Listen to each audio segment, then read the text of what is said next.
the Boondocks behind the scenes. This one is an old one. Let's hop into it.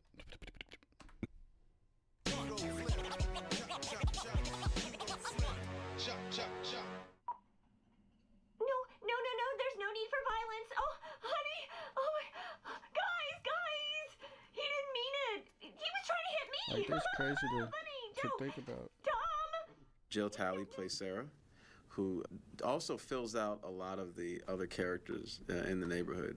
She's got tremendous versatility. She played everything from the 14-year-old black girl who got peed on by R. Kelly and, you know, all kinds of neighborhood characters. Well, I don't really know much about him, but my 2 teenage kids are very excited. You know, they love him. They have the CD diskettes and the video games and the dungarees with his name on the pocket. She was really good to have an ensemble cast because you could throw 5 different characters at her at the table read and then say, you know what, let's just use her as those 5 characters when we record the show because she's so good at them. Hey, how you doing, babe?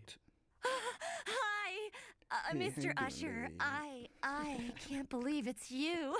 I'm Sarah. The Usher episode was really fun for me. It was the first, I think it was the best, the most Sarah's had to do on the show. And I really love working with Cedric. You're a tiny bit old to be acting like some screaming TRL groupie. Stop the car. Now, we won't have any of that. Just calm down. Stop the car! Jill Talley is the whitest black woman I have ever met. I've played African-American women on the show a couple of times, and my big fear is I'm going to do the same thing over and over again. You know what I mean? I don't want to do that, so I try to make it different every time. Jill is an amazing improvisational artist. She comes out of Second City, and you give her a line, and if it's not quite working or whatever, she'll come up with something else. She'll come up with a twist or a character and a voice, and it always seems to make the mark. She's just a great actress and understands so well what comedy needs. Forget everything you knew about war games. No cap. Voice acting sounds so fast. Like, facts, I could do that. Facts. I really could do that. I could really do that for real. Just watch. Can I tell you, bro? Well, I play Tom Dubois, Assistant District Attorney Tom Dubois, who is husband to Sarah Dubois. But I couldn't hit Sarah. I couldn't hit any woman. Has not hitting the bitch been working? And father to Jasmine Dubois. Daddy! What did you do to Usher? And next door neighbor to Huey, Riley, and granddad, the Freemans. Well, we can't live next to their kind. We have kids. I ain't gonna stand for it. He's a pathetic, sad... Sorry I'm late, Punkin. Not necessarily an Africant American, but an African kinda American. We did a lot more with him this year. What? There's just something really funny about that character for me and his awkwardness and the fact that he's so extremely uncool. Is your granddad home? Granddad! Mr. Dubois is at the door. You's a bitch. Cedric is my man. Yeah. You know, I hate to repeat myself, but everybody's so talented on the show. You know, he's got that bougie black person voice down so wonderful, and he's a regular guy. But wait a minute, Robert. No, I don't think you're supposed to drink, Cristal. I don't know about the regular Tom guy. Dubois and Cedric Yarbrough, we have similar skin tones and haircuts. Hey! Great shorts! And that's about it. Oh, and we both like white women. He likes them a little bit more than I do. I mean, they're all right, I guess, but...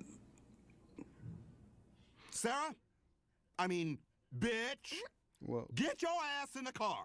They allow us to eat here. It's a plus here working for the Boondocks. Anyway, I'm gonna get they let you eat. Some baked ziti.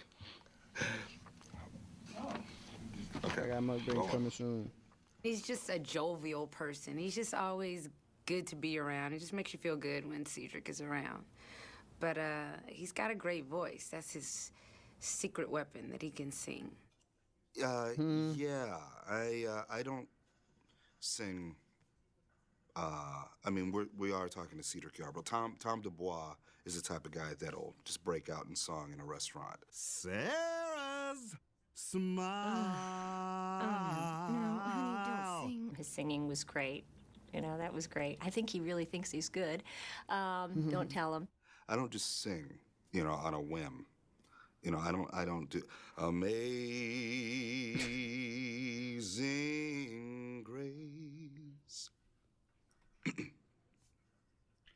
How sweet the... He would have got booed. What comes after that? Cedric Yarbrough is so talented, and you know people know that from his work on camera. But he is a great impressionist. Is excellent with dialects and accents, and plays the whitest character probably on the show. So what do you say? Should I call my travel agent? So what do you say? Should I call my travel agent? Hey, No, so what do the you laugh say? is OD. Should I call my travel agent? Huh? Yeah? He knows how to play the character. Yeah. Because he's certainly not a heroic guy. He's this, you know, he's the whitest black man in America. So what do you say? He knows how to make that work. Huh? Yeah? So what do you say? She's So what do asking you questions, say? and she's so much a little girl. Oh. If you know, you can tell me. I won't tell anybody. Jasmine, are you wearing a wire? Code Blue! Code Blue! The little girl. Oh, so cute. I hardly ever worked with her, though. Daddy said I can go to the movies, but he said I'm not allowed to see Soul Plane. Good. You don't want to go to the movies with him. He's crazy. Hush. I apologize to her all the time. Gabby, I'm sorry about the words you're hearing. I'm so sorry you have to hear these words. You shouldn't have to hear these words while you're recording. And she's, what, 12 going on 37. She's like, no, it's fine. No problem. She understands it. She seems to be totally at peace with it. Hey there, little mulatto girl. You waiting on your daddy? Yes? Yeah, she talking about her daddy, Tom. He married to a white woman. Lucky some bitch. There he is. She's just a breath of fresh air, you know, because she has that kid's energy, like the rest of us might come in and we've been in traffic and, you know, you just carry those adult problems around with you. But Gabby just comes in and she's all perky and happy and ready to work, and she's great. She's a really good performer. 145, take 56. I'm so sorry, Mr. Stuntman. Really good, doing again. I'm not sure we could understand stuntman, but that was so good. Take 57. I'm so sorry, Mr. Stuntman. Boo! Hey, get to the flip. I'm not uncomfortable at all. I mean, my part's clean, so I don't have to worry about that. And it's real. There's nothing phony about it. I don't want to steal the movie. I want to go home. What's wrong with you? I want to go home. You wasn't sitting back at the house, was you? Was you? Because you wanted to see Soul Plane 2. Well, this is how we see Soul Plane 2. She's just got this sense of exactly what to do. She is that beautiful little character. She is Jasmine. She is sweet and kind, and she tolerates this abuse by Huey and Riley. And when the show's actually on air, everything's beeped out, so I don't have to hear anything. I love you, Mommy. I love you, Mommy. I love you, Mommy. Now, her voice is going to change, isn't it? She's Gabby now, and then her voice later on going to be like Beulah. Because then what they're going to do? They're going to want Gabby, and she going to, they took my job from me. They took my job from me. See, I don't know how they did that. She must have been the boss's friend or something. Everyone, and truly everyone, is always happy to see Gabby on the call sheet. Everybody's my favorite person. Either 206 or 208. 208 is also. And everyone's tied for first. Issue, you know, we just need to get things out. So.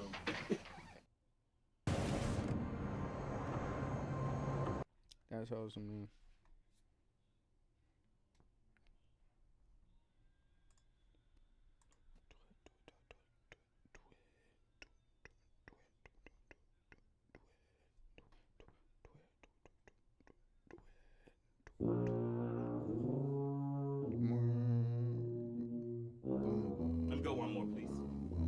Okay, first of all, ain't nobody talking while I'm talking, so shut the fuck up. My name is Uncle Ruckus, and I will be nigger-sitting you two until your grandfather returns. I like that last one. What do you think, Carl? Gary. How could I forget? Gary Anthony Williams, who plays Uncle Ruckus. Poor white man. He can't have nothing nice for himself no more. Polo, niggers got to that. Timberland, that's a nigger shoe now. Mercedes, Versace, white women, niggers, niggers, niggers.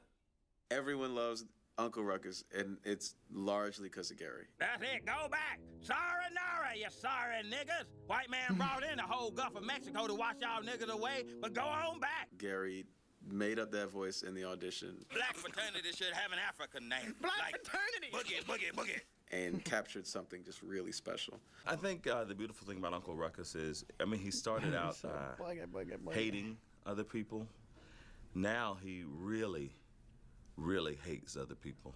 You gotta rotate your racial slur. Now, I know it's hard, cause nigga just rolled off the tongue the way sweat rolls off a nigga's forehead. Just cause your skin is light, bright, and 2 shades from being white, you think you too good to butter your own popcorn. Well, you wrong, Lando Calrissian. Damn it, Ruckus. Because of Uncle Ruckus, embodying me, I now have at least 20 reasons to hate anybody I see. And I enjoy that. Go on, get out of here. Go do your little hyphy-fifey dances and nigger monkey shuffle somewhere else. This here bus is for kids with a future. My son asked me just yesterday, he said, Daddy, why are people different colors? I said, so you know which ones to hate? And look at them motherfuckers. That's who I'm hating. Let's go. Let's just do this. And I hope that no one else in the cast takes this the wrong way. I don't think he's just the funniest person on the show. I think he may be the funniest actor I've ever worked with. I mean, hands down. He is just brilliant. Mel Gibson said Jews were the problem in Hollywood. And white motherfuckers sitting on the other side of that glass. I swear to God, this is the last time I'll be working with these cocksucking motherfuckers. Gary's a real nice fella, too. He's a good actor. He's really good. Well, how you doing this fine day, sir? May I say your dookie smells like sparkling ice water with a twist of lime. His character is lovable. They love, you know, mostly old white dudes love his character. I talk to people, they say, ooh, that Uncle Ruckus, he's my kind of nigga.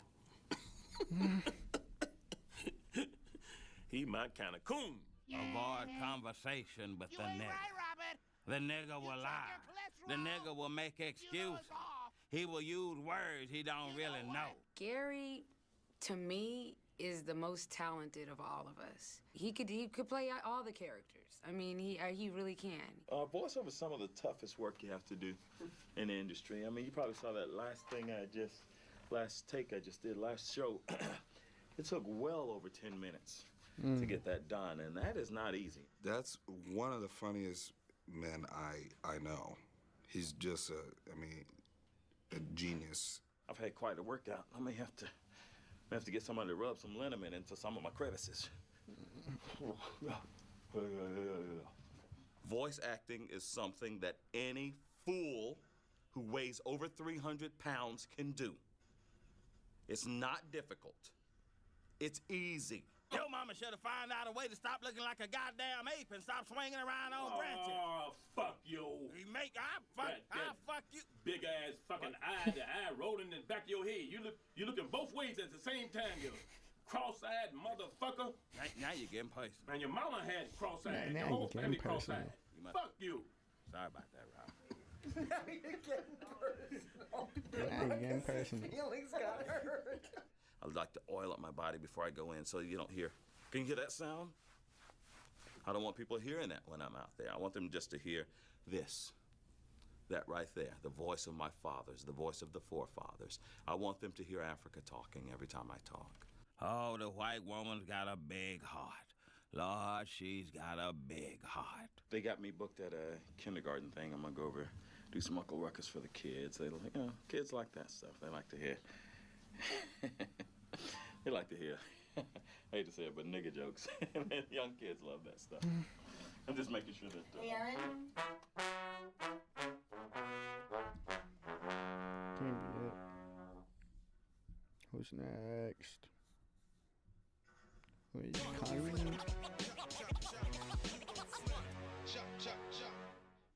So this is take 291. Huey says hello. Hey, boy. Granddad, you ready to come home? Are you kidding? I'm having a great time. Woo! Hey, little girl, stop tickling me. You little sweet thing got them pretty eyes. John Witherspoon is Granddad.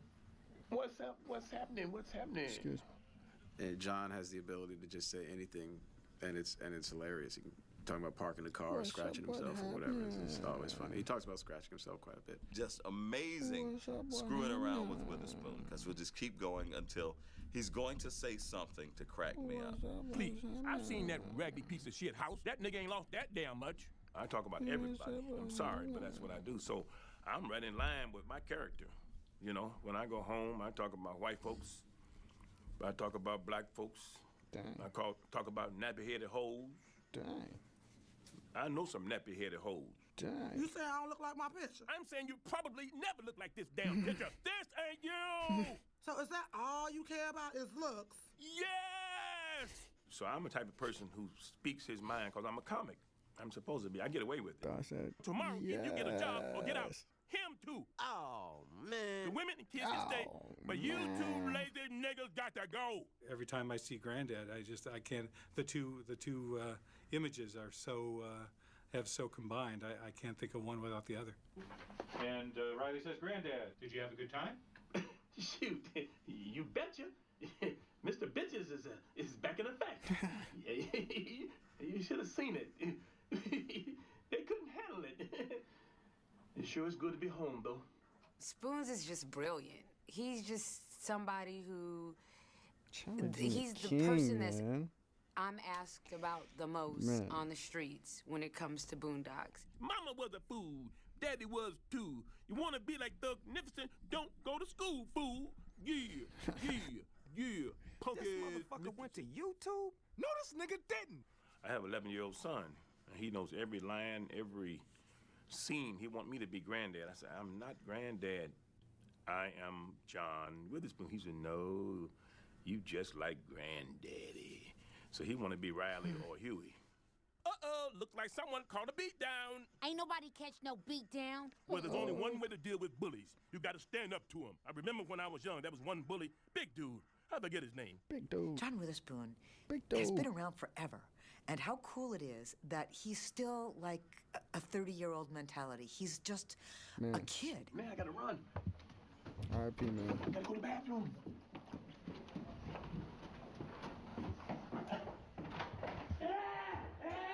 R.I.P., dude.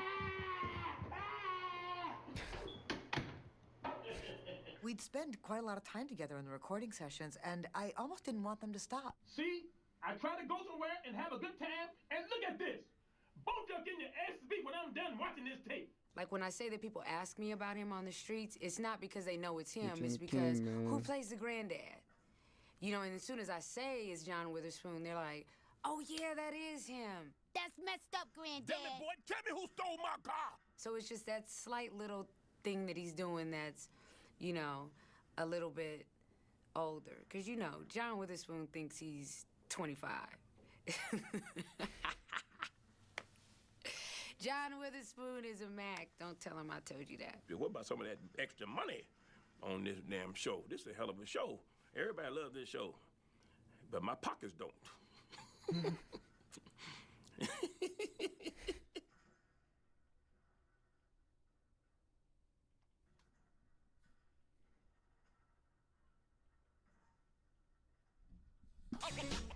I feel like Saturday Night Live. Regina King plays Huey and Riley. You know, I mean, it's Regina King. She's astounding. Yes, sir. She does this amazing thing when she goes back and forth between the Shout out voices. Regina And King, man.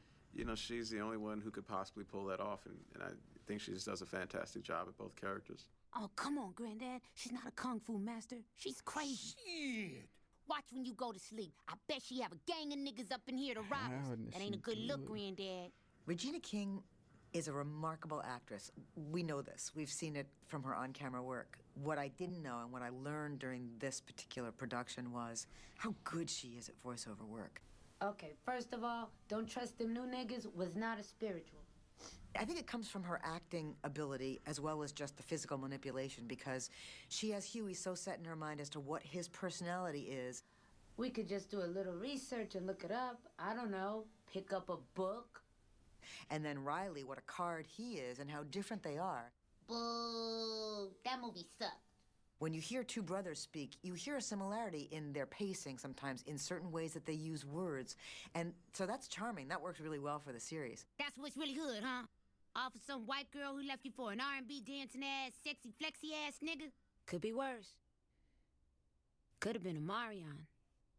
I originally was only playing Riley, and here we are in our second season, and I'm Huey and Riley, and I am able to do it pretty well. Sometimes she does it separately, and we do one voice and then we do another. But sometimes she's in the mood, she's in the spirit of that scene. She wants to do them both, and it's always impressive. So you're okay with him being gay? Gay? Who said he was gay? Nigga, is you crazy? Gangstalicious gay. Come on, Riley. The song, the dance, I mean, do the homie. The homie dance ain't gay. Do the homie. That's not gay. You who thinks everything in the world is gay. Nigga, you gay. Chill, nigga, you gay. Y'all niggas are gay. If I was going to choose which character was more fun to do, I would say Riley. What would my niggas think of me if I snitch? Wait a minute, what niggas? Hey, I got niggas. Riley is just so simple. Basically, if you watch TV and any type of pop urban culture, there's Riley. It's all good, man. Just out here Rick Rossing it, you know, not loving them hoes. If I was going to choose which character was the most challenging, which means the most rewarding, it would be Huey.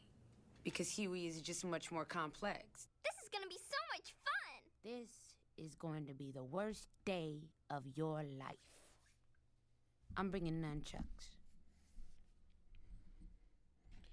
Hey man, W video man.